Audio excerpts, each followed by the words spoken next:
Friends, ఇప్పుడు మనం అయితే కొండాలమ్మ వారి దేవస్థానం దగ్గర అయితే ఉన్నాం నరసాపురంలో. ఇది బస్ స్టాండ్ నుంచి ఒక 1.5 కిలోమీటర్ ఉంటుంది. రైల్వే స్టేషన్ నుంచి 2 కిలోమీటర్స్ ఉంటుంది.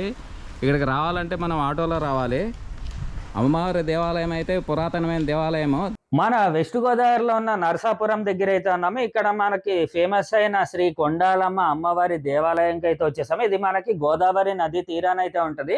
ఈ అమ్మవారి దేవాలయం గురించి అయితే చుట్టుపక్కల ఉన్న ఊర్ల వాళ్ళకి తప్పితే చాలా మందికి అయితే తెలియదు. శ్రీ కొండాలమ్మ అమ్మవారి చరిత్ర గురించి తెలుసుకోవాలంటే ఈ వీడియోని అయితే పూర్తిగా చూడండి. మేము అమ్మవారి జాతరను కూడా చూపిస్తాము. ఈ కొండాలమ్మ అమ్మవారి జాతర మనకి మార్చి 8వ తారీఖు నుంచి 16వ తారీఖు వరకు అయితే జరుగుతుంది. 16వ తారీఖు అయితే అమ్మవారికి మహాప్రసాదాన్ని అయితే మహాకుంభం లాగా సమర్పించుకుంటారు. సో ఈ వీడియోని అయితే చివరి వరకు పూర్తిగా అయితే చూడండి. అంతకు ముందు ఈ ఛానల్ కరం కొత్తగా అయితే వచ్చి ఉంటే సబ్స్క్రైబ్ అయితే చేసుకోండి. మనం ఇక వీడియోలోకి అయితే వెళ్ళిపోదాం. ఓం శ్రీ గణాధిపతి నమః. ఓం శ్రీ మాత్రే నమః. మనం ఇప్పుడైతే నరసాపురంలోని కొండాలమ్మ అమ్మవారి చరిత్ర గురించి అయితే తెలుసుకుందాము. అది 1969వ సంవత్సరం వరద గోదావరి ఉధృతంగా ప్రవహిస్తున్న టైంలో ఆ ప్రవాహం వెంట ఒక అమ్మవారి కొయ్య విగ్రహం కొట్టుకొస్తుంది. దూరాన్నించి కొందరు వ్యక్తులు చూసి ఆ విగ్రహాన్ని ఒడ్డుకు చేర్చబోగా తాను ఉండేది ఇక్కడ కాదని, తాను చేరాల్సిన చోటు వేరే వద్ద ఉందని విడిచిపెట్టమని భక్తులను ఆవహించి చెప్పగా వారు అలా విడిచిపెట్టగా నరసాపురం పట్టణంలోని ఒకప్పుడు కోటాద్రిపాలెంగా పిలువబడి ప్రస్తుతం కోటవద్ద పాలెంగా పిలువబడుతున్న ఆ ప్రాంతానికి చేరుకుంది అమ్మవారి కొయ్య విగ్రహం.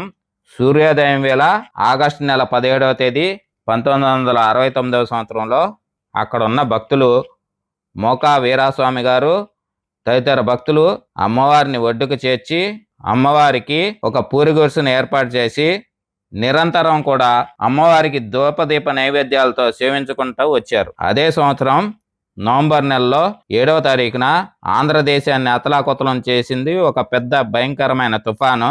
ఆ తుఫాన్ తాకిడికి పెద్ద పెద్ద చెట్లు, బంగ్లాలు, పెంకుటిళ్ళు, పూరిళ్ళు అనేక నేలమట్టం అయ్యాయి. అందరూ కూడా ఇల్లు లేని వారయ్యారు. కానీ గోదావరి ఒడ్డున అమ్మవారికి ఏర్పాటు చేసిన పూరి గుడిసె మీద ఉన్న ఒక ఆకు కూడా చెక్కు చెదరకుండా ఎలా ఉందో అలానే ఉంది.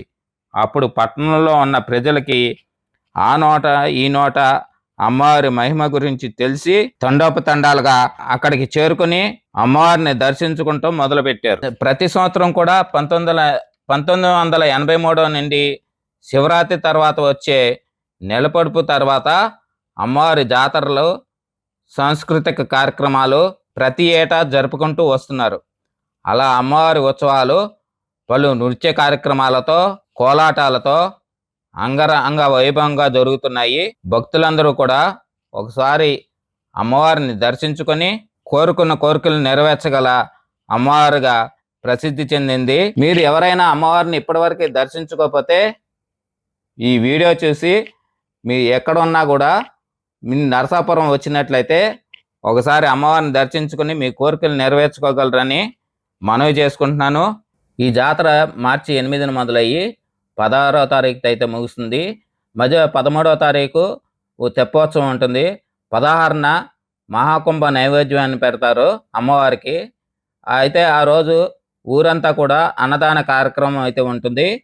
ఈలోపు ఎవరైనా రాదలుచుకున్న వారు ఉంటే మీరు తప్పకుండా వచ్చి అమ్మవారిని దర్శించుకోండి. 16వ తారీఖు నైవేద్య కార్యక్రమము, అన్నదాన కార్యక్రమంకి ఎవరైనా రాదలుచుకుంటే మీరు ప్లాన్ చేసుకుని రాగలరని మనవి. వీడియో చివరి వరకు అయితే చూడండి. పలు ఆసక్తికర నృత్యాలతో, జాతర ఉత్సవాలతో చాలా అద్భుతంగా అయితే ఉంటుంది. చూసి తరించండి.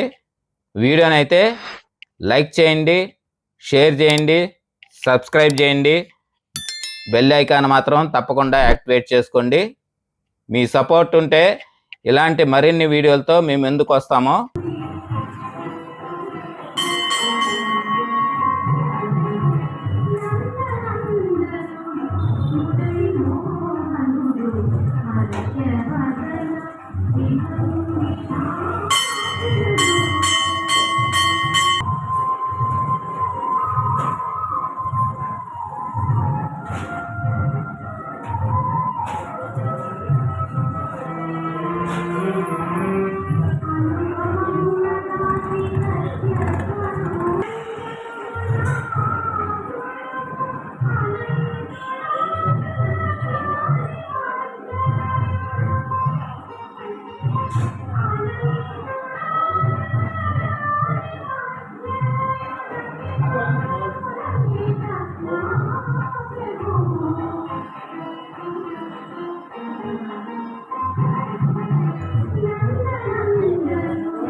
మా ఫ్రెండ్ ప్లస్ ఈ టెంపుల్ పూజారి శ్రీనివాస్ గారు.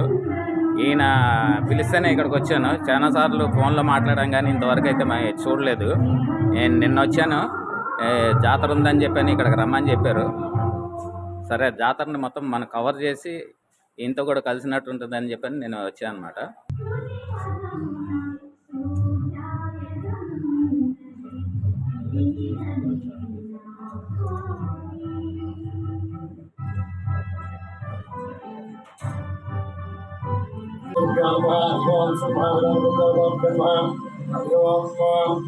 ఈయన మనకి కొండబాబు గారు అని చెప్పని టెంపుల్ గురించి మనకి ఎక్స్ప్లెయిన్ చేస్తా అని చెప్పి అన్నారు.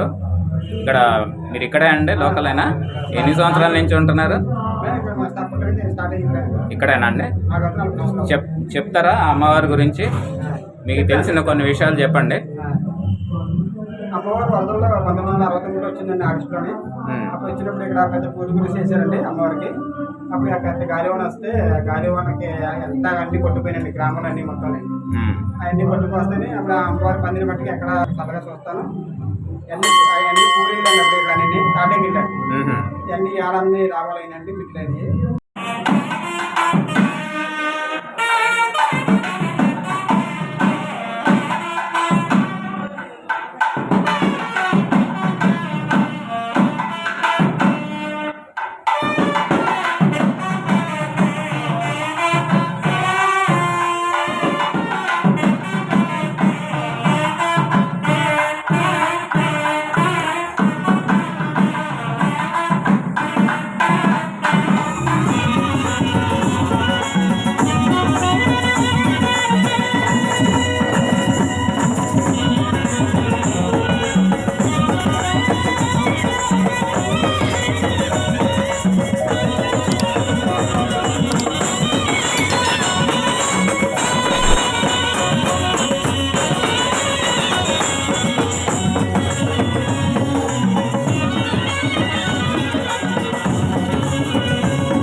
మిత్రుల కోరిక మేరకు కుర్రాళ్ళు ఈ చిక్కడ హుషారుగా నిర్వహించేవారు Vijayalakshmi musical Adinarayana mobile badminton orchestra local Narsapuram master V Satyanarayana సత్తులు గారు ఎస్ వెంకటరావు గారు మాకిచ్చినది అవకాశం మరొకసారి కల్పించబట్టి ఆర్కెస్ట్రా గురించి అనౌన్స్ చేసుకుంటున్నారు. కమిటీ వారి పేరు పైన హృదయపూర్వక సెలవు తెలియజేసుకుంటూ అందమైన అనుభవం చిత్రం నుంచి కుర్రాళ్ళు